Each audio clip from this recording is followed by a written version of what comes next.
friends, welcome to my channel. My name is Carrie Fable. I am a voice actress and an entertainer. I've decided to make this small compilation of some of my popular videos going over voiceover and how to get into the industry because I think it's easier to share these little separate pieces all together rather than 3 different videos or even more than that. So if I look different in each video, that's because I am clipping each section together. But I just wanted to make this so it was a little bit easier and self-contained.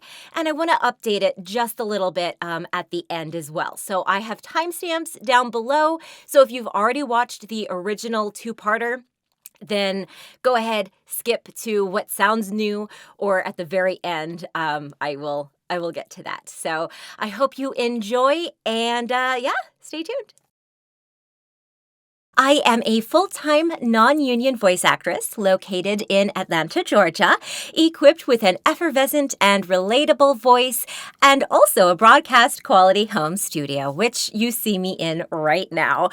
You might think it's a little silly that I have some costumes over there. That is because I want to be an entertainer on the broad scope of things, too. So I love to perform, and to me, cosplay is a street performance because you are dressed up as a character and you improv that character. So if you ever go to places like Walt Disney World or Universal Studios and you see character people walking around, to me, they're professional cosplayers. Officially, they're called character actors. But, it's kind of the same thing. I just don't get paid for it. I go visit children's hospitals, although I will be honest, I have not done that since COVID. But I used to dress up and go to hospitals dressed as like Disney princesses. I've also been some of those characters over there. So it's just a lot of fun and it's a part of who I am. And it's great because in the studio, though they are made out of foam and stuffing, kind of like a big teddy bear. And so they're at the bottom where like the bass trap is. So I have all this official acoustic treatment all around. And then of course I have 2 velvet curtains over here to help the sound.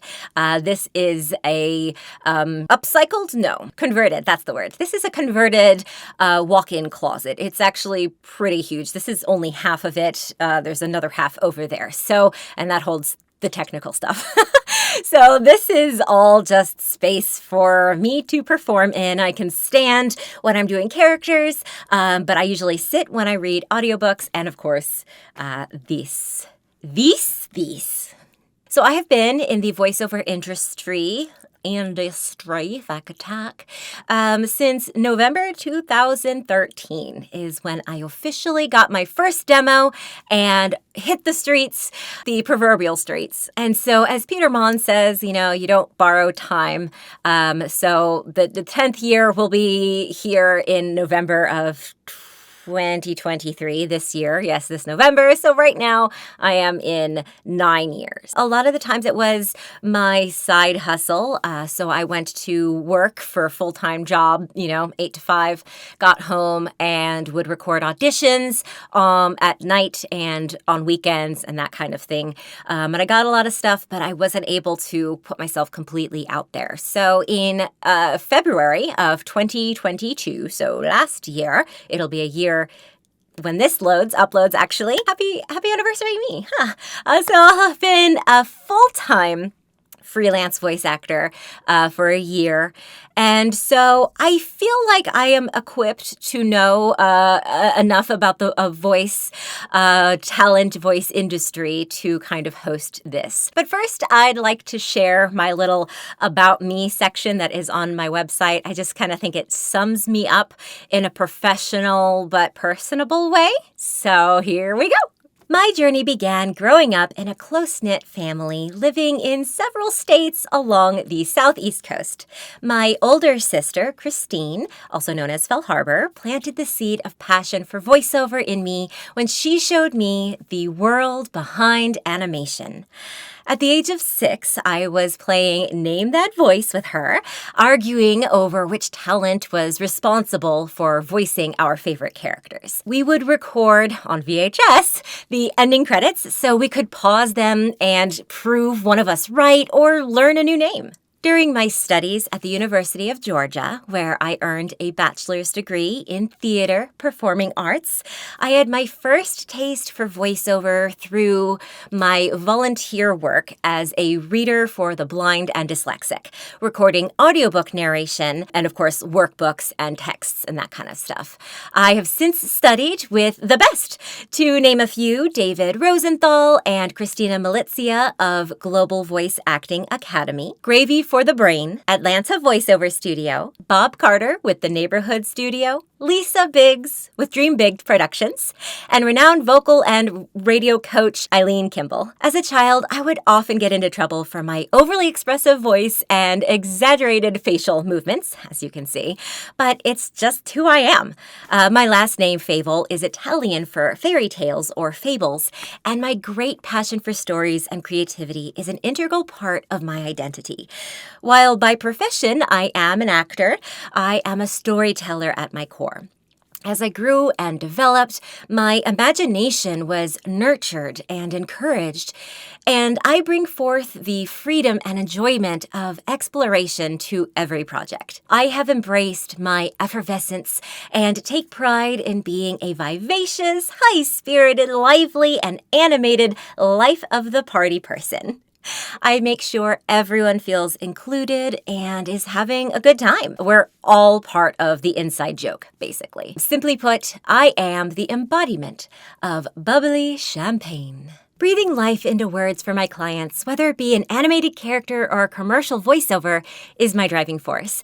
Creating voices for previously silent characters brings a rush of joy. I love to express their emotions through my voice. Even for corporate narrations, I look at the script or copy and think, who am I? What's my story? And to whom am I speaking? Suddenly, that e-learning presentation becomes engaging and effective, and the listener retains more information. But when not in my studio, I spend most of my time spoiling my Italian greyhound Cecily. My hobbies include reading, writing, crafting projects such as embroidery and sewing, playing video games, marathoning Netflix shows, and swapping stories. I'd love to hear your story down in the comments below. I wrote this back in 2018, and as I'm reading this, I am updating some of the information and some of my opinions, but most of it is still 100% accurate, so I'm going to leave it as is. Just wanted to give you that FYI. I Want to Be a Voice Actor. Where Do I Start? Written by Carrie Fable, January 21st, 2018. After co-hosting the DragonCon voiceover panel in 2017, I was asked by several people to elaborate on my answers, as they appreciated my insight. It's been a few months since then, and I've unfortunately already forgotten most of what was even asked. So I thought this blog would be a great platform for me to delve in deeper and maybe help one or two people. Allow me to be frank for a moment. As many aspiring voice talents as there are that many blogs, articles, seminars, webinars, and coaches explaining how to become one. What makes this blog different? I am what happens after you do what the FAQ tells you. I've been through all the 101 classes, and I don't yet consider myself a full-time success. I've made mistakes, and I am still learning. Reading my blog is like a senior in high school giving advice to the freshmen. They may not know as much as the teachers, but they're more likely to tell you things the teachers won't. So, if nothing else, I might save you some time narrowing down what your focus should be. Also, I'm not getting paid to sell you a service under a thinly veiled disguise of genuine concern and guidance. Shots fired? Indeed. Now, let's begin. I'm going to guess that if you are 25 years old or younger, your desire to be a voice actor came from your love of anime or cartoons, animation, video games as runner-up inspirations. If you're above 25 years old, you probably had some radio experience, either in college or professionally, and you're looking to expand your income. How close did I get? For me, I knew I wanted to be an actress since I was 4. I have a distinct memory, also retold to me by my family, of standing outside and vowing that I would entertain people, even if I had to play the bad guy. 3 years later, at age 7, my sister taught me what a voice actor was. The rest is history. Even still, it wasn't until after I graduated college and spent a few years aimlessly wandering that I truly realized my dream could become a reality. 7 years later, and I'm sitting here reading this post that I wrote. I don't make enough to support myself full-time yet, but I was able to pay off all of my debt and pay yearly self-employment taxes. So, how does one measure success? I may not be where I want to be, but I'm getting there. You think I went off topic, but trust me, I didn't. I knew I loved voice acting at the age of 7, yet I didn't even start on my journey until I was 27. I wasted 20 years before I even began to follow my dreams. It's like the Odyssey with less violence. So here's the meat of the answer for voiceover talent. First, you have to acknowledge that there is a difference between being a voice talent or voiceover talent and a voice actor or voice artist. If you go to a coach and they don't acknowledge this distinction, they only focus on the talent and not the acting. Why do you need to know this? Because if you've ever been told you have a great speaking voice, or you really love reading out loud to your kid, you're on the path of becoming a voice talent. You will do voiceover for commercials, IVRs, which stand for interactive voice response, those voices you get when you call a doctor's office that tell you to pick a number, companies' internal training projects, and if you want to dabble, narration. For these, you will need proper diction, correct pronunciation, and usually a Midwestern American accent, i.e. the non-accent. In other words, the listener shouldn't be able to guess where you're from. If you have any sort of lisp or lazy tongue or an incredibly thick regional accent, I recommend seeing a speech therapist first, or you will be extremely limiting your options. Sounds mean, but trust me on this. Chances are, if you've been complimented on your voice, you are good to go. Step 1. The first thing you need to do is make sure you have the basic principles down. Go through at least a beginner's seminar, workshop, whatever have you, to get the basic principles down. Sounds easy enough, and it is. It's not as intricate as a nursing degree, but just like a production crew has best practices, so does voiceover. The good thing is that unless you prefer to take an in-person or live course, even if you live in the middle of nowhere, you can still attend such classes through the magic of the internet. Here, dear freshman, allow your loving senior to do your homework for you. And yes, you may call me senpai. Do yourself a favor and go visit this one-stop shop Global Voice Acting Academy for all your coaching needs. Honestly, they'll be able to set you up entirely, and it's the closest thing voiceover has to a trade school at this point. This is not a paid advertisement, just a happy student. Here's an honest review to prove it. Some of their marketing tends to sound a little redundant in an attempt to get your money. You'll attend something thinking you need it and come out feeling like you learned nothing. From my experience, this was because I'd learned all this stuff elsewhere. So I looked on the positive side and was pleased to know that the service I received and that they were giving was accurate. That being said, the coaches genuinely care about you and are there for you always. David Rosenthal has gone out of his way to support me in his personal time, i.e. I did not pay a cent, and I am eternally grateful. They also provide tons of free information and resources. And if nothing else, I encourage you to subscribe and watch their YouTube channel. Global Voice Acting Academy is also run by actively working voice talent, which is poignant because you'll quickly learn a lot of vocal coaches are those who got out of the game. Their techniques might still be great, but their advice is most assuredly outdated. I also recommend Gravy for the Brain. They are UK-based, but they do have resources for America, and I found their information very helpful. You can do their whole series in a pre-recorded format, which helps as you consider this as like night courses. It's a monthly subscription, which means if you have time to dedicate just 1 month to classes, you can get everything you need to know for $35. It's usually $50, but there's a promo code flying around out there. I will say that the information they provide is really great, but after I took their courses, I did unsubscribe because I don't fully ascribe to the mentoring aspect as everyone's path is different. But if you can swing the monthly fee, they are a great group. World Voices Organization. So, at first, I really recommended them.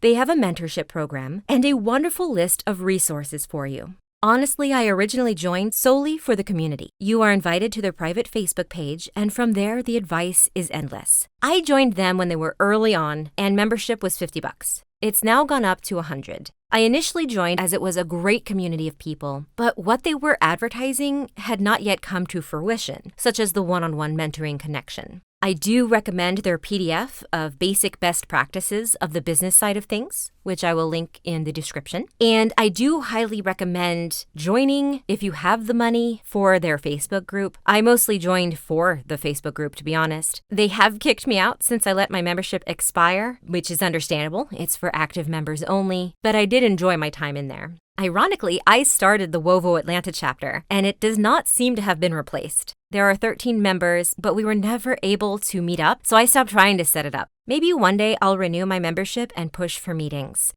VO Peeps. I never paid for a class, but Anne often works with GVAA, and so I found her through that. She's got a great podcast that I unfortunately only listen to every once in a blue moon. I'm too addicted to true crime. But if you want to network and engage, I believe VO Peeps is probably the way to go.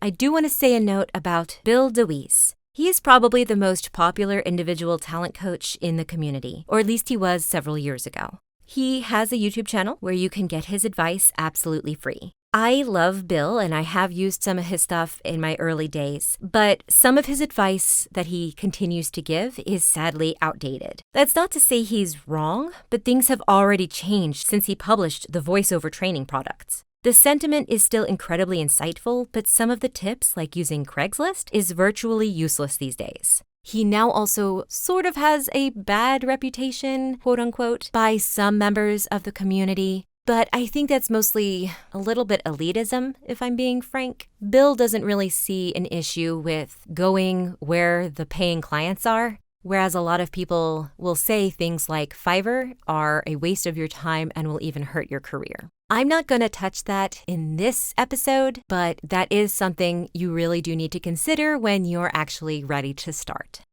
And just a note on Such a Voice. For a company that's been around 30 years, it's only just become a thing in the VO circles. It comes with a hefty price and seems to be more of a VO farm. You get coaching, which I heard is great, and a demo that I heard is not so great. And then you quote-unquote graduate, but that's about it. While you'll end up paying ultimately the same from any of the above training, it's just not worth it, to me, to go with Such a Voice. But I have not personally used them, so I can't say for sure. I just did some research when it was brought up to me. I think personally, GVAA is hands down the way to go with networking through VO Peeps. I will also provide links to everything that I'm saying, but I'm going to provide more voiceover Facebook groups that ranges from people just starting out to those who have been in the industry for decades. Step 2. Find a respectable coach to assist you with producing at least a commercial demo. My personal story. I was working at Connecticut School of Broadcasting and had the opportunity to attend one of their voiceover workshops. The instructor, Eileen Kimball, pulled me aside and told me if I was ever interested in pursuing to give her a call. Any time, she emphasized. I owe so much to her initial support and push. She became my coach, and I studied with her weekly for a solid 3 months or so. My only regret is that because my budget was so tight, Eileen graciously recorded my practice sessions and used those for my demo reel. Listening back on that demo, it's apparent, to me at least, that some samples are delivered better than others, and this is why. 100% this lesson is on me, but I would highly recommend that even if you do use your practice scripts for your demo, re-record them for your final shebang. My demo served me well, and I actually redid one already, so luckily it didn't seem to hurt me by doing it this way, but it's something to consider in your budget. The people I mentioned in step 1 can all help produce demos, and there's also a list in the description of whom I've actually heard of, so you can't really go wrong with any of them. Again, I have gotten a demo made by GVAA. It was my animation demo, and I have booked a lot of work with it, so awesome. If you don't use anyone on this list, just keep in mind you get what you pay for. My first demo was $300, and it shows. My animation demo was $1,200, and it's awesome. With that in mind, no demo is worth cracking $2,000. At that point, you're paying for the name associated with the production. Maybe it's a marketing technique, but it seems like a waste to me. Step 3. Studio space. While you are studying, start to build your home studio. 98% of all auditions are going to be on you to record and submit, and at least 80% of all gigs will allow or assume you have the studio covered. Some clients will insist you go to a recording studio, especially if you need ISDN or Source Connect, or will pay you enough to make it worthwhile. But honestly, I've only ever gone into a recording studio for coaching and to get my demo made because I wasn't doing the sound engineering myself. I've discussed my own journey with this in previous blog entries, and I'm not a sound engineer. So instead of reiterating great advice out there, I'm just going to share some reference material for you. I used to have 2 great articles I'd share with everyone, but both have been taken down. Guess they didn't want that information given out freely anymore. But I did find these others that can walk you through it. Honestly, it's so personalized to what space you have available. I used to have a DIY built whisper room in my garage, but now I have a converted walk-in closet.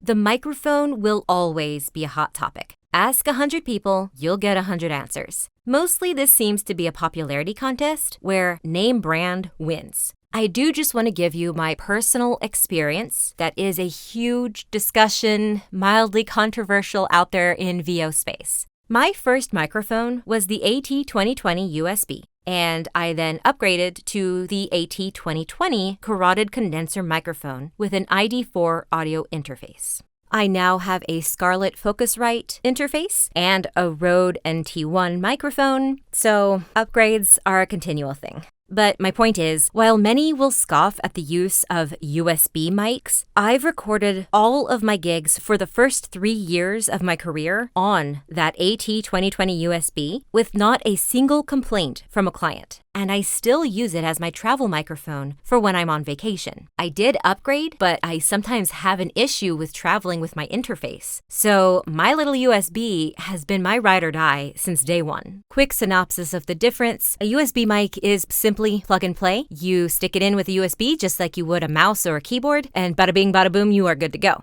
With the condenser, you need that middleman, the interface, which plugs into the computer, and then the microphone plugs into the interface, and you can get really, really detailed with it, or you can get the super basic stuff, which normal voiceover, not music or anything, one mic setup, you do not need anything special. Twitter had a war of the XLR versus USB microphones. I never got in on that argument, though I won't go too much into it. I will just say USB mics are the mics that have a USB. Ooh, haha! I just so happen to have. Okay. I just so happen to have 2 wires. This is the XLR, and you can sort of see there's 3 pins that go into your microphone. I'm shaking everything. I really hope my microphone is happy. And this is a USB mic. So that's what it is. That's what they're discussing. So the XLR plugs into an interface. It can also plug into other really like fancy. You can get real fancy with it. But the basic ones, it's the microphone uses this extra cool XLR plug that goes into an interface that then plugs into your computer. And then the USB takes out that middleman and just goes into the computer. What is the difference? The difference lies in the back-end engineering audio editing thing. So there are frequencies, there are wavelengths, and the USB itself as a cord doesn't have the power to really translate your voice into an audio wavelength in a very high quality. It does it. And it's great. And I started my career on a USB, AT2020 USB, boy. I still have him right over here. He is my ride or die. I take him with me because my XLR travel mic doesn't always work. Sometimes it just decides, no, I'm not going to work today. And, when I'm sitting hunched over in the guest room closet of my family's house because it's Christmas and I need to get this out, I need something that's going to work. So yeah, I still have a USB. However, I am recording right now, and all of my work now is on an XLR. When you put them together, you definitely hear a difference. Straight up, I record, "Hi, my name is Carrie. Hi, my name is Carrie." The XLR sounds better. However, I have never had a client complain that my audio was not good. I listen to my stuff back in the day where I'm like, oh, I recorded this 4 or 5 years ago and it's on a USB. I do hear a difference. I'm like, oh my gosh, I'm almost embarrassed to show this as a sample. So a lot of those I've either taken down, like I don't send it, or I will say it with a clause. I have since upgraded my info, my stuff.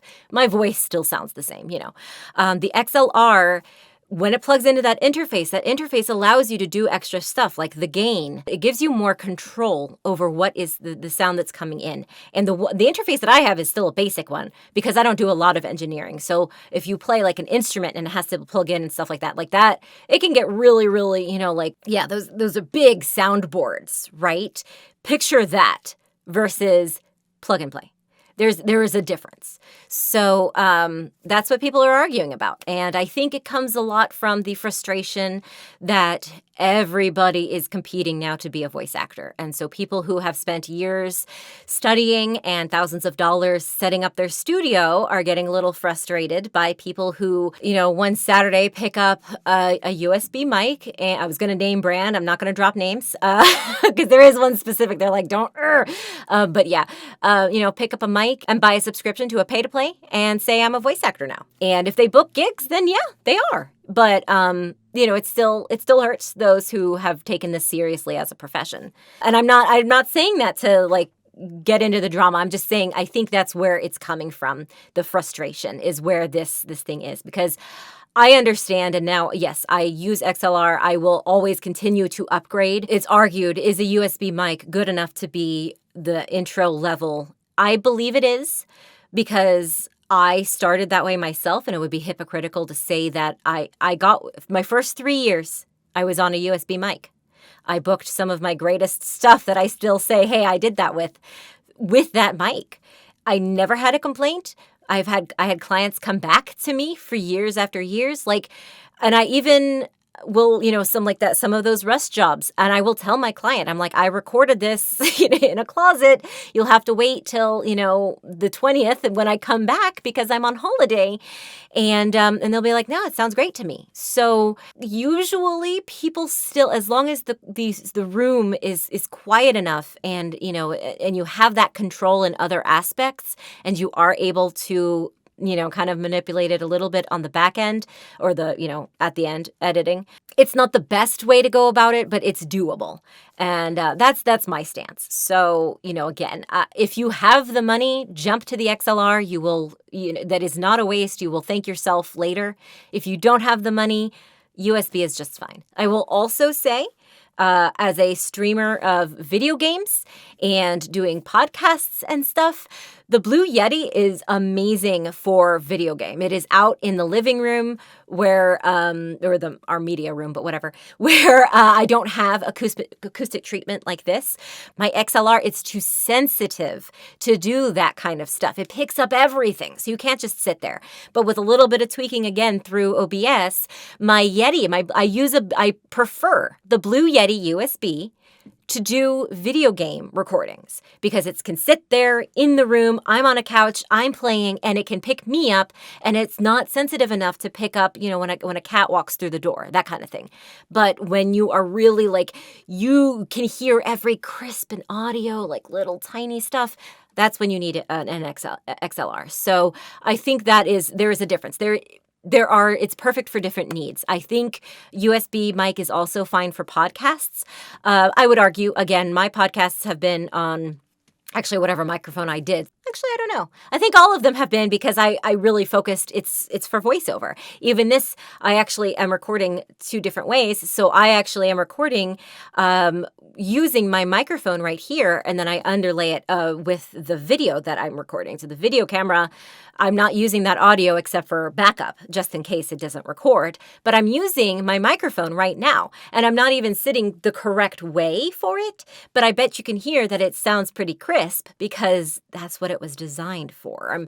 It's right here. So, that's kind of far away, but it works for this situation. Obviously, if I'm recording, work for a client, I'm going to be right facing correctly.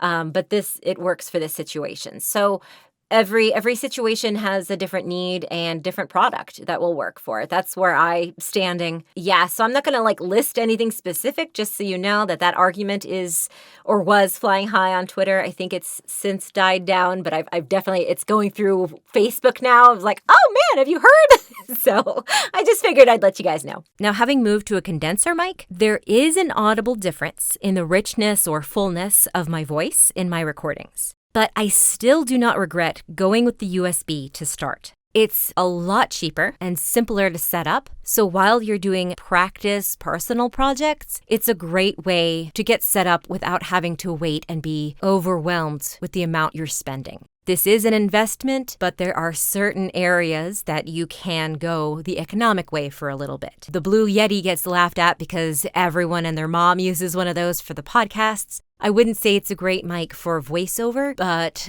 it is perfect for YouTube needs. I highly recommend that mic.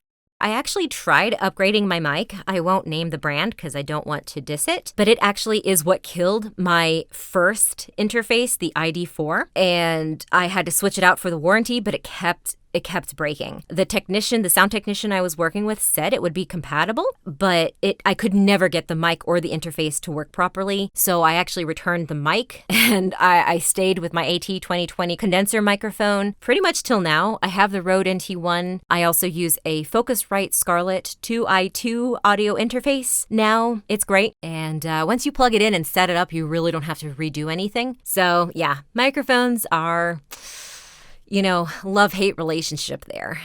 It's kind of funny. It can be so frustrating and so rewarding at the same time.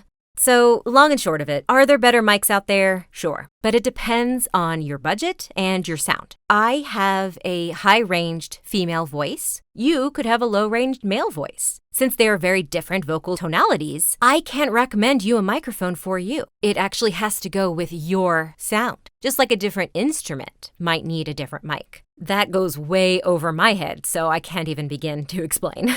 My advice would be to use the search feature on the Facebook groups I provided to see where they talk about microphones, and then see if you can listen to demos of anyone who fits the similar voice range as you and see what they recommend. Because essentially, they did the legwork for you. So find someone with a similar voice sound to you, try to figure out what microphone they use. But just keep in mind that what might sound smooth for me might come off brassy for you. It is so technical. It's crazy how scientific almost it can get, but your clients really won't notice a difference. It's just really getting into the weeds with sound engineering. But the average person won't notice as long as it's crisp, clear audio with a quiet sound floor.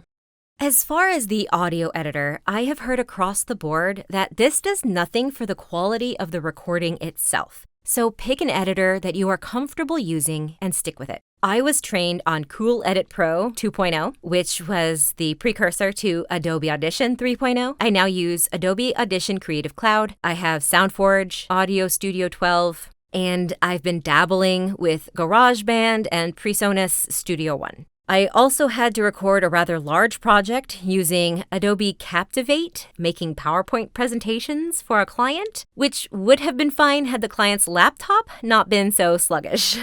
While I do not overly enjoy using Audacity simply because of the limited editing tools, it is an absolutely free download for both Windows and Macs, so if you're in a pinch or just as a backup, it's always good to have. Oddly enough, I have heard a playback difference between Audacity and the more advanced software, but I'll blame that on the computer speakers that I was using. I was in a company's studio, so who really knows? Just a note, once you get comfortable with an audio editor, you won't want to learn something new. And you will want to have more tools at your disposal that something like Audacity doesn't offer. Like I said, I currently use Adobe Audition Creative Cloud, which is now a monthly subscription fee based on what you want. I have the whole suite, which has video and photo editing tools, so you may not need that. But I also have SoundForge for my travel computer, which was a one-time fee of $40. I prefer Adobe because I was trained on Cool Edit Pro, which is the predecessor, so it just feels like home to me. But honestly, SoundForge has never given me me trouble, and I always use it when time is of the essence. I do have a Mac with GarageBand, but as I said before, I had an issue, so it just hasn't earned my trust yet. I have heard Twisted Wave, if you are on a Mac, is super popular, but I have not tried that, so I can't attest to it one way or the other. Step 4, branding. This arguably is an optional step or one that can wait until later. But basically, create a website, develop a tagline, get some business cards, and potentially design a logo. While you don't need these, they can help you stand out from the endless sea of hobbyists. So here's my personal experience. As part of my senior seminar at UGA, I was tasked with creating a website for my acting. It was free from Moonfruit, which was a really fun website builder for the JavaScript or HTML impaired, but I think it has now since gone completely defunct. I had that website for about 4 years before I switched to Wix and bought a domain. Yes, all those YouTube ads are correct. Unless you know how to use WordPress to build a website, go with Wix for a very simple yet professional-looking business website. There's also Squarespace, but I've never personally used that one. Saving money on not hiring an actual web designer was essential at this point. Every penny you can put towards Voiceover should go to education or equipment. However, business cards and the like would again put you one step further. I did not have a logo at first, and I was never really satisfied with the tagline I created. I started with Atlanta voice actress. Then I had dependable, creative, inspired, or something. Your tagline isn't set in stone, but it's nice to have your name, a descriptor. I kept for the longest time Carrie Favel, voice of fairy tales. This illustrated what I love doing while also being a play on my name. Favel is Italian for fairy tales and comes from the Latin word for fari, which is speak, or fabula, which means story. Yes, I am in love with my own last name. Thank you for noticing. Now I have kind of modernized it, so it's just Favel, voice and content creation, because I do a lot more than just voiceover now. I actually do know how to build WordPress websites, and so my freelance work as a full-time artist kind of compiles in any kind of marketing, advertising, video editing. So I kind of just broadened my scope, but my image still has fairy wings on a microphone, which I just love. I used Vistaprint for my first 2 business card designs, which you guys saw in that previous episode. I did just recently use Moo. Very great. Absolutely love it.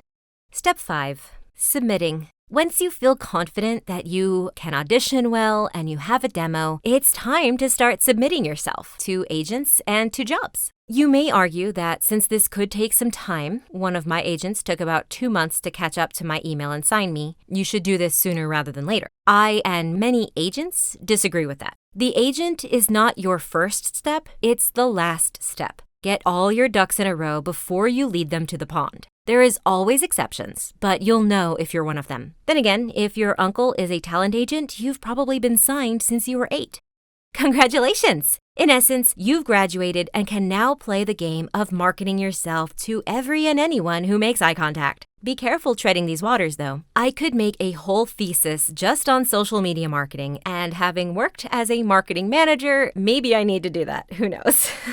Joining certain pay-to-plays is a great way to start immediately with auditions. Though some in the profession shy away from P2Ps due to the unfair rates, think things like Freelancer, some are viable, such as Bodalgo, Cast Voices, VO Planet, Voice123. Research a bit before committing, as these yearly fees can add up if you join more than you need. My personal experience. While I was studying under Eileen before I'd gotten my demo, I joined freelancer.com and a few fan-made projects websites. I did a few things for free just for the experience, like machinima YouTube videos and an indie game that is still in production. That is where I booked my first paying job, a children's audiobook for Thumbelina on Freelancer for $40 that the client sold on iTunes with its own illustrations. No, to answer your question, none of these were great professional gigs. However, they gave me invaluable practice working with clients, editing my audio, and meeting deadlines. While you are still in the studying, aspiring stages of your career, I actually do recommend taking a few of these free or low-budget gigs. That being said, as soon as you get a demo, a website, an agent, you are no longer aspiring and should hold yourself to higher standards. It's not just about you any longer. You have joined a community that needs to stand united in fair rates. However, can you have a that being said on a that being said? This industry is ever evolving, and there are no industry rates for a lot of the new media that's out there. Just be sure you're not underselling yourself. Always check the GVAA rate guide sheet and work your way from there. Consider the scope of the people who are going to listen to this. If it's a local company that wants to do an internal training for 50 people, okay, you don't need to charge them $2,000. But if you're going to book a national commercial, you need to be seeing some green, hun. Meat of the answer for voice actors. What? You're probably wondering. I thought we were done here. You are if you want to be a voiceover talent. Check out my blog for more bloggy goodness. However, if you want to voice characters in cartoons, video games, what have you, you're going to need a bit more on the back end. Steps 3, 4, and 5 are the same, so that's handy. The first step to being a voice actor is acting. Why? As Bo Weaver describes it, quote, because spoken word is not primarily about having a good voice. It's just acting off camera. Put another way, voiceover is storytelling with a point of view. It has much more to do with attitude and emotion than voice quality, end quote. What motivates your character? How does she hold herself? What backstory might he have that would incorporate into his sound? I'm sure you've seen at least one behind the voice specials where you see your favorite actor hopping around the recording booth, maybe squinting one eye or placing their hands on their hips. They aren't just reading the words, they are bringing them to life. Theater actors have the entire stage to fill with their presence. Film actors have their body framed by the camera lens. Voice actors have only their lips. How do you bring all that life that the character needs just through your voice? Emotions. Place yourself there as that character. A person speaks differently if they are on the battlefield versus holding a sleeping child. Are they tired or maybe sad? Or is it all a ruse to get what they want? You have only your voice to illustrate this. You should take at least one acting class even before step 1 of the voiceover talent. You must first be an actor before you can focus on voice acting. Think of doctors. First, they study pre-med to get the basic understandings. Then they go into their field of specialty. The career here, at least to me, isn't separated out from the root stem of voice, but rather acting. Study acting, then focus on voice. You may run parallel with voice talent, much like a pediatrician might study closely with internal medicine. Both doctors, but with different specialties. So step 1, go through at least a beginner's seminar, workshop, what have you, to get the basic principles down. There are many more seminars for voiceover talent than there are for voice actors. These seminars and workshops will be very beneficial to you, but will not always line up exactly to a T with your career vision. I still highly recommend attending, watching, or reading these training programs because the gigs you want are not as easy to find as the general voiceover work. In addition, keep your acting skills sharp and partake in some improv. You'd be amazed how helpful improv is to voice acting. I myself am due for a tune-up. Step 2, find a respectable coach to assist you with producing at least an animation demo. Many will argue that you will need a separate video game demo from an animation demo. And while there are differences, I personally don't feel they are as separate as the industry wants them to be. The majority of video game auditions I've seen have required custom demos, with no opportunity to provide your personal demo anyway. Your demos are a great way to market yourself, but always keep that in mind. 95% of the time, you will be asked to read a script sampling for that role, i.e., a custom demo. I've gotten gigs where I was approached because they loved my demo, and after going through the rate discussion, I was then asked to provide a custom demo to hash out the specific character sound. So while I'd already booked the job with the help of my animation demo, I still needed to provide a few variations of the voice they'd heard to make it unique. I would also recommend getting a commercial demo. While having a wide spectrum of voices is fun, most clients will be turned off to hearing this rather than the realistic conversational read they were requesting. Here's my personal experience. I learned the hard way that my character commercial demo I had produced was not considered industry standard for a voice actor's animation demo. I worked with both commercial and character commercial demos for roughly 2 years before I started studying voice acting through the Global Voice Acting Academy. If your coach doesn't explicitly state the difference between commercial and animation work, it is a clear indication that they are voiceover talent coaches only. That's not to say they aren't great at what they do, but what they do is not what you want for voice acting. Another indication for me was that I always had to stay in the realm of reality for my character commercial demo. I still read commercial scripts and only lightly played with vocal techniques to change my natural voice. Again, I don't regret creating my character commercial demo because it was affordable and I learned a lot from doing it. However, I now consider it a fusion of two genres, like a dubstep edition of Pachelbel's Canon in B major. Sure, it might have a sick beat and the sound of the future, but anyone looking for the classical rendition isn't going to be pleased. Distinguishing a career from a hobby, I wanted to take a moment to indulge in a topic that many a voice artist have discussed. They might have said it in harsher tones, or in a trendy, peppy meme sort of way, but we all have the same message. Don't confuse a career for a hobby. Quite often, one might hear the usual, "My friends tell me I have a great voice, so I'm going to get in the biz." Or, "I love reading, maybe I'll get into voiceover." Or even, "That sounds fun. Does it pay well? It would be nice to have a little side hustle." These are the people we in the industry stifle a groan at and try not to roll our eyes too noticeably. Don't get me wrong. I love helping others get into the industry, but there is one key difference between those I enjoy helping and those I am slightly offended by. Passion. Is this person looking for something to fill their free time, either just for fun or to make a little extra spending money? Or does this person listen to commercials on the radio and daydream about their voice playing? Do they assume that since they read every night before bed, they have what it takes? Or do they volunteer every time something needs to be read aloud and ignore their friends' jabs when they get a little too invested in what they're reading, even if it's just instructions for building furniture? There is a difference, and it's an obvious one. The truth is, having a nice voice is only 1/10 of the requirement to be a voice talent. No, seriously. Being able to read well, that's not exclusive to this industry, sorry. Plus, there's a difference between reading aloud and connecting to the copy. But I'm glad you don't have a stutter. That's cool. Sorry, I know I'm coming off as a bit snarky. But have you ever had someone publicly, metaphorically, spit in your face in public, and you can't speak up because you will be the one who will look rude?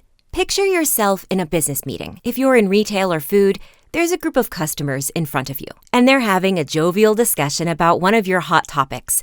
Politics, religion, a fandom. They all are saying something off, but you can't speak up because you're the one who will be punished for doing so. That's a bit of an exaggeration, but that's the frustration I feel when someone says, "How do I get into doing voiceover?" And I respond, "Get a coach and produce a demo." And they look utterly deflated. You mean there are steps? Yeah. Take that question and insert another profession. How do you become a welder, teacher, doctor, masseuse, seamstress, HR manager, firefighter, etc. and so forth? Training. You can't expect to get into college without a high school diploma. Sure, technically you can skirt the whole school process by getting a GED, but you still need a piece of paper that says, "I did the prerequisite requirements, let me in the door." I know I'm simplifying the process, but bear with me. People think that because there's no voiceover school, that you can just jump right in. That's an oversight that is going to cost you time, money, and potentially even any future career you might have had in the industry. Why? Well, you don't walk into Google, throw a thank you note from the charity you volunteered at on the desk of the CEO, and say, "Go ahead, ask me to work here." Best case scenario, Sundar Pichai chuckles and asks you to leave. In a movie scenario, maybe he likes your chops and gives you an unpaid internship. Worst case? Security. And then your face goes in the binder of everyone who is now blacklisted. Sorry, buddy, your dreams of working at Google are gone now.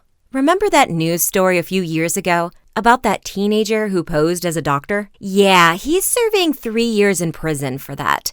In other words, your amateur knowledge is going to surface. Okay, you might say. I get it. What's your point? Not to even try? No, of course not. If you want to be a voice actor, go for it. Don't ever let anyone tell you to stop. Reach out and I will tell you everything I know. Our industry community is very supportive. But if you think this is an easy way to make money, think again.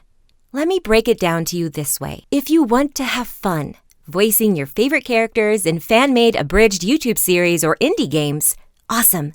Buy yourself a Blue Yeti, download Audacity, and take all of 10 minutes finding subforums and community websites listing all of these scenarios to your heart's content. I'd link some here for you, but it's been over 7 years since I've done any sort of that work. Search every social media site for listings like Voiceover or just the series that you want to be involved in. Reddit, Twitter, Tumblr, potentially even Instagram and TikTok now. Find the YouTube channels you enjoy who do series like this and reach out to them. Provide samples of your range, like a demo, but you can produce it yourself for this. And let them know you just want to do this for fun, not profit. Attend local social gatherings of YouTubers, podcasters, gaming, anime, etc. A lot of independent creators need help but can't afford to pay. They'd love to have you voice for them. This is voiceover as a hobby. It doesn't pay, maybe $25 to $75, but you might become well-known in the community surrounding the work you did. There is nothing wrong with being a hobbyist, but I would advise you to stay away from interacting with agents, casting directors, production companies, and even pay-to-play sites. You might get lucky. Natural talent can get you in the door sometimes. Everyone's story is different, but there is a difference between voicing a fan-made series and a radio commercial. You need to admit this distinction. If you want to make a quick buck on the side, voiceover is not for you. The industry is already fully saturated with trained, experienced talent. We are everywhere. Yes, some even frequent Fiverr, Freelancer, and Upwork. Are you recording your audition on an iPhone? The answer should only be yes if you are responding to a time-sensitive request from your agent, and even then, most would advise against it. Let's review some of the highlights on what you need to do to get started. Coaching. The cheapest I've seen is $75 for a session. Most are between $175 to $300 per session or seminar. You need at least 6 to 8 sessions, generally speaking, to prep you for producing a demo. A commercial demo is the most standard staple in a VO arsenal. You might specialize in audiobooks or animation or medical e-learning presentations, but 95% of talent, no exaggeration, have a commercial demo. As I stated last time, when I was first starting out, I got mine on a budget at $300. That is insanely low. I would say lowball price would be $750, and the average is around $1,200 to $1,500. Some specialty demos can reach $2,000, but I wouldn't pay that for a commercial. Time. Remember those sessions I mentioned? How 6 was standard to prepping for a demo? Yeah, those are done on a weekly basis. We're talking 6 to 8 weeks, or roughly 2 months of training before you get through step 1. Can you rush your training? Potentially, but you need time to practice at home what you learned. So I wouldn't recommend doing more than 2 sessions a week. If your coach lets you do 3 sessions in a week and you aren't prepping the week before your demo production for an awesome audition coming up or something similar, you might question how much they care about your training and how much they care about their income. Note, I have never had a coach push to do more than 1 session a week. A few have even given me homework to do between sessions, which I submitted electronically or had a buddy in the group class vouch for me that we studied together. You also need a way to record your auditions. Yes, you can rent a local studio, but those are usually around $200 an hour, so I would only recommend renting once you book a gig if your home studio is not up to par. Ideally, you will set up a home studio. No worries, it can be in your closet. You need a mic. The cheapest are about $150 to $300. Full disclosure, as I said before, starting out I used a USB mic, the AT2020 USB, and I know many people use Blue Yetis. Here's the truth. Blue Yetis are great for podcasts and YouTube channels. They pick up your voice in an open space pretty well and actually perform better at this than the AT2020 when I tested it on my gaming channel. Go Yeti. But tell anyone you're using a Yeti and you will be laughed at, straight up. If you use a Yeti, you must keep it as your dirty little secret. Is this hate warranted? Probably not, but it's the Nickelback of mics in the VO industry. Seriously. USB mics in general will record a clear audio. Your client will not hear any difference. Mine never did. And I used one for about 3 years. However, once you upgrade to the XLR, you will hear your voice truly come to life. It has to do with picking up your voice's wavelengths, or whatever the actual science terms. So what works for John Doe will not work for Jane Smith because the frequencies in their vocal registers will be picked up differently. Honestly, as I said last time, this all goes over my head. But what this means is that you can do a fantastic job recording. Don't worry. But with the right mic for your voice, your auditions will stand out because your voice will sound as smooth as honey.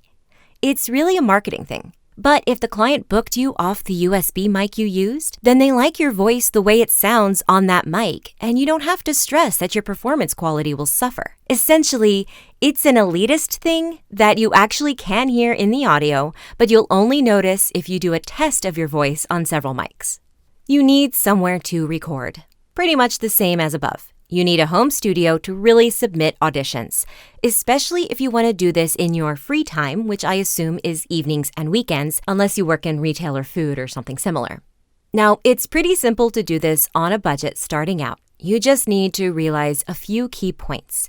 1, acoustic treatment is not noise canceling. There is such a thing as deadening the room too much, and it will make your voice sound flat. Essentially, focus on removing the echo of a room. 2, you can only control so much. Turn off the ceiling fan or your AC, but construction outside your window, only a miracle could block that out. The cheapest way you can do this is to literally go in your closet. Your clothes will quiet the echo, but there will still be pockets for the wavelengths to bounce off of, so your voice won't sound dead. Acoustic foam is more affordable than you might think. I would say you could spend between nothing, using your clothes, to $300 for a starting home studio. I have converted a walk-in closet to 100% be my studio, i.e. no personal items except some plush toys for decoration because they're cute. But I upgraded and added to it over the course of moving areas. I started out with a hand-me-down self-made whisper room that I housed in my garage, so my studio journey isn't standard. Let's average it to $150 for a basic starting setup. In here, we will include the audio editing software, because you can use Audacity, which is free. I personally don't like it. But there are some very affordable options, like SoundForge, as I said before, is a one-time purchase of $40. At least it was when I bought it.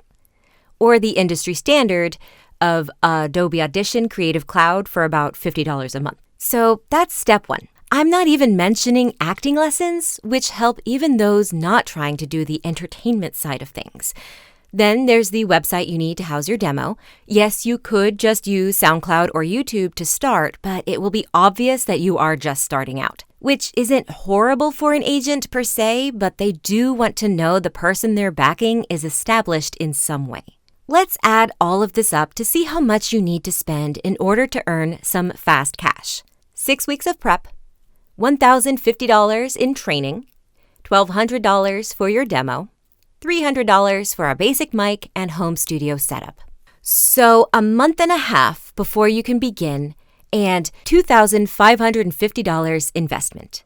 Honestly, with a bit of budgeting, if you're able to put $2,500 aside in 2 months, that's $417 a week for 6 weeks. I think your side hustle is coupon clipping and frugal spending. Seriously, that's more than you'll earn doing voiceover on the side. In summary, if you listened to my long-winded rant and your first thought was something along the lines of, worth it, that's way easier than I thought it would be, or bring it on, congrats! You see this journey as an investment into your new career. It won't be easy, but it will be attainable. Keep pushing. If you listened to the above and realized you don't want all the stress and headache, you just want to do impersonations of existing characters, congrats! You learned you want to do voiceover as a hobby. Stop wasting your time figuring out how to make it in the biz and go have fun. If you listened to this and felt put off, worn out, or discouraged, I'm sorry. But also, congrats! You've just saved yourself a lot of time and money from avoiding entering a high-maintenance career as a side hustle. Google hobbies that pay. No joke, some really cool articles popped up when I just did that. And find something that you naturally enjoy doing that can actually make the money you want. Side note, couponing was actually on this list. There are also careers such as blogging and traveling. But with crafting, if your end product is as good as a store, then who cares how you got there? Set up an online shop and do your craft as you watch TV in the evening. That sounds fun, and I might even give it a go. But what I'm not going to do is label myself a professional toy maker and try to establish a brick and mortar. I recognize that this pursuit would be a hobby and that I am an amateur craftsman having fun and selling my work rather than letting it collect dust in the corner. See? Distinguishing can be easy. I hope you enjoyed listening to this. I don't mean to offend anyone. It wasn't all good fun with pure intentions. No one wants to see you lose time, money, and motivation. At the same time, voice artists want to be recognized as professionals. It is not a career you can just pick up and go. Honestly, nothing is like that. Day jobs, yes. You learn on the job to be a kick-ass office manager, or you climb the ladder to become a store manager. Those are legit careers. But you don't just walk in with zero experience and get your dream job. You have to put in the work towards it. Always improving and recognizing that you don't know everything just because you are inherently good at it. Or, in this case, have a good voice. Okay, so I hope you really did enjoy and get something out of all of those compilations. I know really it was basically two main videos put to one, but I really do feel like the second part is so important and it often goes overlooked. Everyone watches the first part, which is great. I'm glad that people are getting, use out of it. They get pumped up and they go for it without looking at the second part of, is this a hobby or is this a career? Because that really is something that you are at some point going to face. And it's a constant struggle. I'm going to be real. Even for me, it's a constant struggle. I have been now a full-time voiceover artist for a year. I started February 2022, and I am now recording this February 2023. So it is officially 1 year anniversary of me going full-time. Throughout that, I constantly second-guessed myself. Am I doing this right? Am I going forward with my career? A lot of it, I felt stagnant. Or, I'd get 3 clients and then I'd drop 2 clients because a lot of what I do also, if you don't get in with an advertising agency or anything like that, your direct marketing can sometimes be one-offs. Or I've worked with a client, had a great time with them for 3 months, but they no longer need me anymore. So yes, they have my contact information, but that doesn't pay the bills. So again, when you're looking at this, do you want to do this for fun in the evenings or on the weekends when you have free time? Is this a side hustle for you that's mostly built from passion? Because one of my biggest pet peeves is all of those viral marketing videos that I see on TikTok and on Facebook where they're saying, hey, easy money, go be a narrator for ACX, which is the, Audible, Amazon's self-publishing company. Is it impossible? Is it very difficult work? No, you learn the basics of narration and you can go and do it. But is it easy in terms of booking it? No, because there are so many people there. It's also very congested because now everyone who has a mic thinks that they are a voiceover artist. And maybe they are in their heart. Maybe it is their true passion. But a lot of people are bored, housewives or really go-get-em college students, and they can't put in the same effort as someone like me who quit their day job to do this. So, and I'm not saying, who's better for it or not, because the casting director ultimately decides who the best for that job is. But what I'm saying is sometimes if you aren't there, it is so much a competition. If you are not there, you can't book it. And so it's not fair to say, hey, this is easy money. This is a great thing to do part-time because you just audition and you'll book 50% of what you audition for and it's easy money. And that's not true. And if you are getting that, chances are it might be the smaller gigs. So you're getting $10, which is fun, sure, but it's not the national commercials that you were thinking about when you thought about how lucrative this could be. So I just wanted to take a moment there to really let you know that you need to be careful about what you see on the internet. And again, same for me too, and I think I explained myself pretty clearly in there. I am not affiliated with anything. I'm not sponsored by anybody. Everything I'm telling you is things I've learned the hard way so that you don't spend your time, your money, your effort on things that do not work. So just be careful when you see, and it's in everything, not even voiceover. I've seen a lot of stuff for content marketing, social media marketing, and that sort of thing, where they say, hey, this is easy money. No, it's easy in that you're not working in the mines. You're not constructing a house. You get to sit in a chair all day. Sure, that's easy. But it takes time and it takes dedication. So, it might not be a difficult skill to learn and build, but it is not a sprint. It is a marathon. Another thing people don't really consider is the back end of how life as a voiceover goes. And it really does depend and vary based on who you're speaking to, who, their life experience that they have. Which I do say, go ahead and check out my new series, Name That Voice, because I'm going to be discussing each individual voice actor, voice actress, not all of them, obviously, but some of the more popular ones. And I'm first going to go over some history of voiceover too. So that might be really interesting for you, especially to learn what it took for these people to be successful. But a lot or almost everybody will tell you that doing the actual work is only 20% of what you're doing. And by 20%, I mean being in the studio, recording something that you are getting paid to do is 20%. The rest of it is the direct marketing and the auditions and the business side of things that people don't talk to you about. And you only see the end result creative. Isn't it fun to be on the radio? Isn't it fun to be a character actor? Loving podcasts. Wouldn't that be great?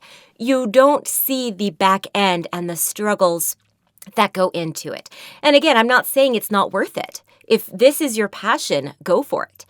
But again, realize what it is you're actually taking on.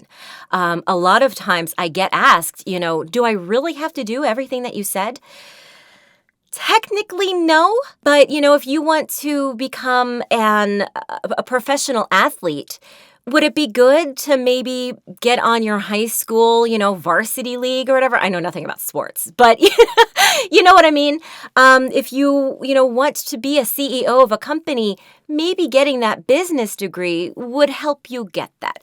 Is this such a specialized thing that you need a degree like a doctor or, a lawyer? No, it's not like that.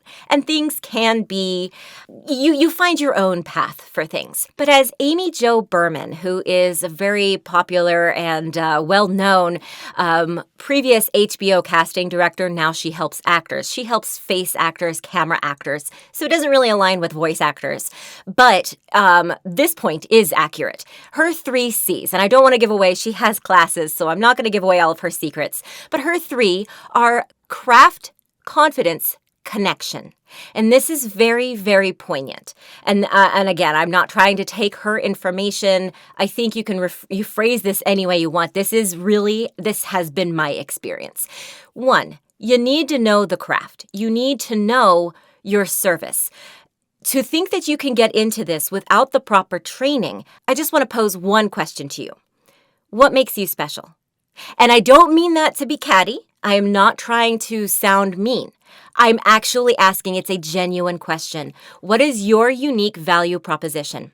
In terms of a business, your product, your service is your voice, your personality, your brand. What makes you special?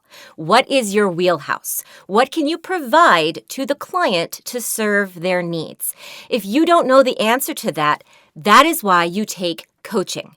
That is why you have that one-on-one. That is why you build your demo reel, because you need to showcase what you are selling, okay? Pretty much everyone who isn't an old school voice actor will tell you that 80% of their income comes from direct marketing. It doesn't come from agents. It doesn't come from pay-to-play sites. It doesn't come from an easy thing like ACX. It comes from you hitting the proverbial pavement and going to people at their need and saying, this is your problem. I am your solution. What are you answering? What problem are you fixing? You need to know this about yourself. That is why you go to these classes. And also with that craft, you might have a natural talent, but you need to know the protocol, the steps, the process to make yourself look professional, right? You don't walk into an accounting office and sit down at their ledger and get to work. You might know math or taxes, whatever accounting is. I don't know. One of my best friends is an accountant, and I always tease her about it because I get her job wrong every time I talk to her. But, you have to learn the business before you can start. Everyone has a day one on the job. Everyone gets training. Even if you are the best at what you do, at marketing, client success, selling a car, you need to learn what that car is, right? And if you were great at selling Hondas and then you move over to Toyota, don't assume that you are using the same tactics and everything. It's a different company. It's just a different way of doing things. So again, if you come from radio, voiceover is different. If you're a camera actor, voiceover is different. And if you don't have any acting or any kind of entertainment, improv, that sort of, even psychology, things of why is this important? Marketing. A lot of marketing goes into voice acting because that's the business side of things. If you don't know that, you're doing yourself a disservice by jumping in without being properly prepared, because this is connection. The third step. It is all about who you know. It is all about networking. And I can give you a real world example. I'm trying to see if I can even audition for Funimation, which is now Crunchyroll. They only audition people who live locally, who get referrals locally. So you go to Texas and you can take a coaching session there. You can get buddy-buddy with that person. They can refer you and then you get your audition. But someone, even a movie star, okay, now maybe they might make a, example for, Selena Gomez or something. But the most people, Tara Strong, she's amazing, but you've never heard her in anime, have you? At least the ones that Crunchyroll does, right? I don't think she's ever been in an anime, actually. She's one of my episodes and name that voice. But there's protocol. You just can't go to the door and knock on it and be like, give me a job. That's just not how it works. So I just wanted to lay that out there. I think that's really important and something that I kind of was skirting around. And I realized after doing that kind of, look myself or whatever, where it's like, it's very real. I will not be able to voice any Crunchyroll produced, anime unless I live in Texas. That black and white, that's how it is. They're old school. You have to go into the studio. It's not like that everywhere, but it's like that for them. And a lot of places, I just got my agent. They listened to my demo because I was able to get a referral. It's like that everywhere. It's not what you know, it's who you know. It's both. It's both. You have to know the craft and you have to get those connections. And as a gift to you for watching this far, request to connect with me on LinkedIn and let me help you start your networking journey. Send a message letting me know you came from my YouTube channel, and I'll accept your invitation.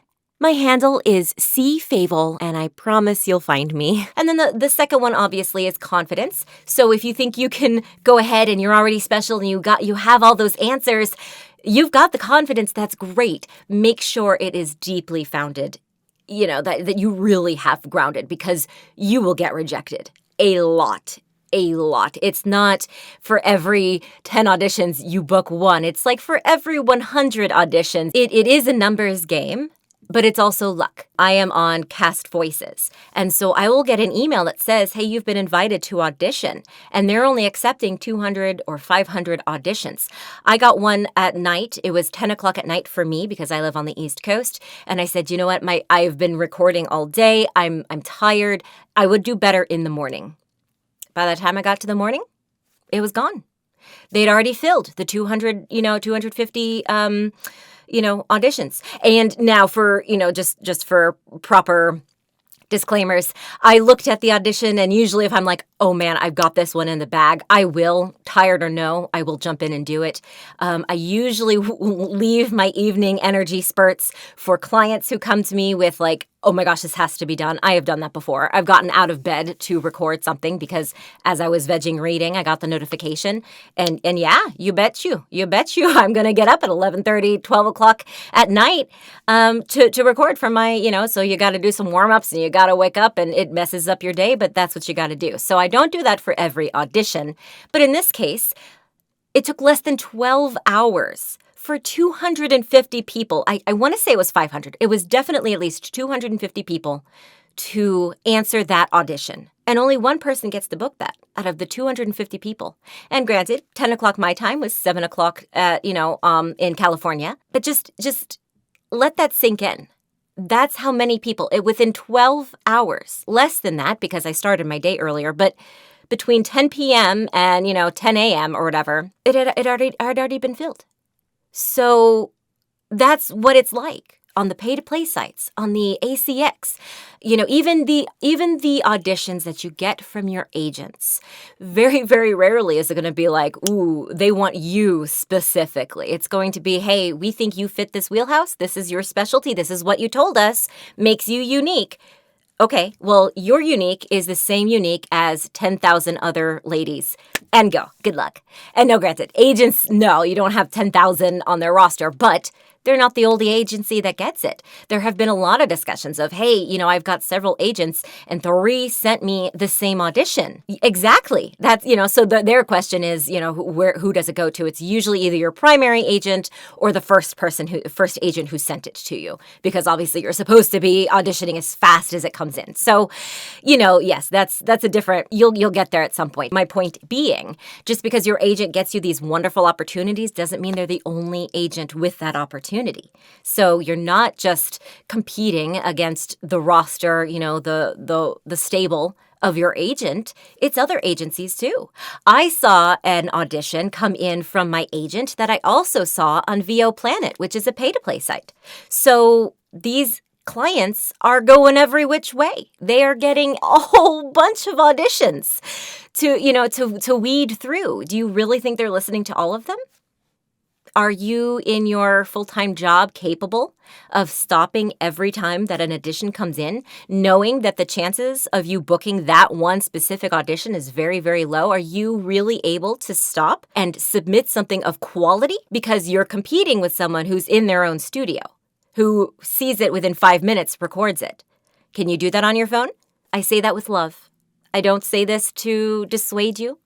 You need to know going in. Okay, it's kind of like that. You wouldn't sign up for, cosmetology school without realizing you're going to be working with chemicals to dye hair, to, bleach. And you need to know that. Oh, well, I have a deathly allergy to bleach. Well, I don't know. They don't use bleach. They call it bleach. I don't know, whatever it is. I'm not a cosmetologist, right? But I do know that they use chemicals that if you're deathly allergic, you can't go near that, right?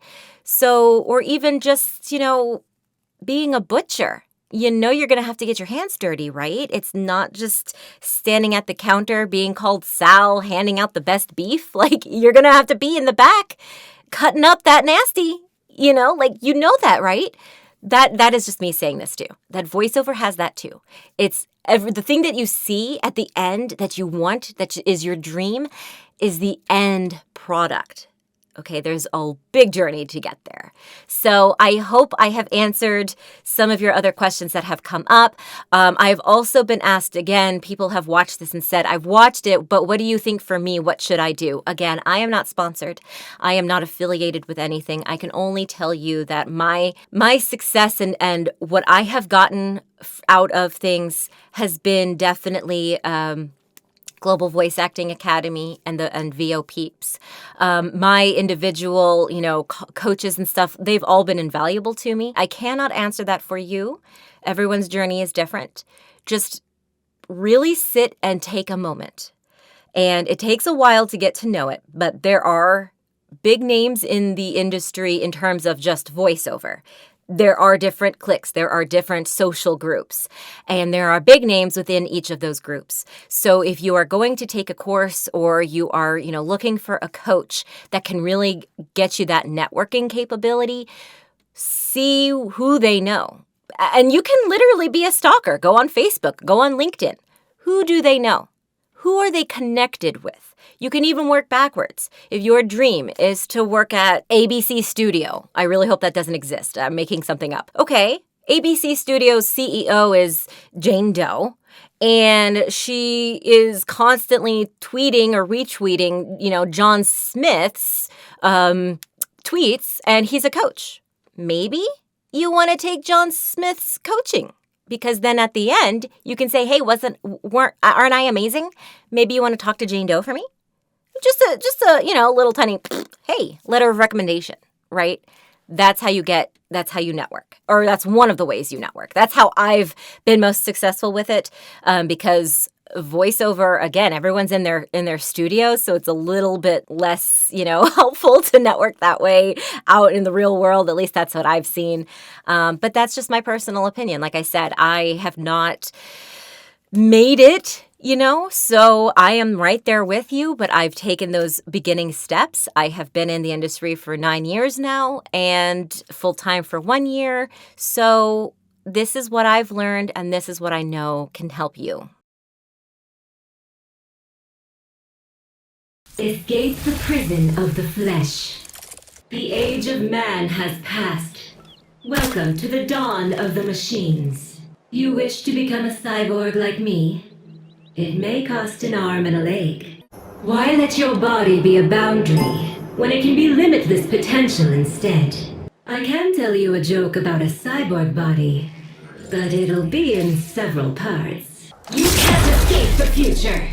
The odds are significantly on my side. Terminate them! My speed is superhuman. When stories pit man versus machine, even when man wins, he dies. My circuits are slowing. Is this termination? My vlog? It's so fab you won't even recognize yourself when you're done. I'm not only on trend, I'm beyond trend. Shampoo is better. I go on first and clean the hair. Conditioner is better. I leave the hair silky and smooth. What? You're starting now? Who is managing my schedule? This is ridiculous. Hey there, friends. One moment, please. Hey, SBKers! Okay, so today I'm going to show you some style tips for the bathroom, and more importantly, some style tips for you. Next time, I'll show you how to do your nails to match your robe. It's a must for bathroom style. Until then, don't just stay on trend, stay beyond trend. Bubbleisha out. I like Zelda. No, I know what you're getting at. How about Iris? Do you think she'll like us? Shush, did you hear that? They're here again. Did you turn off the lights? Yes. Just stay quiet. Maybe they're not here for us. Get 'em, let's go! Oh, fuck! We know you're in there, fucking ink bloods. Hold that fucking door! I'm trying!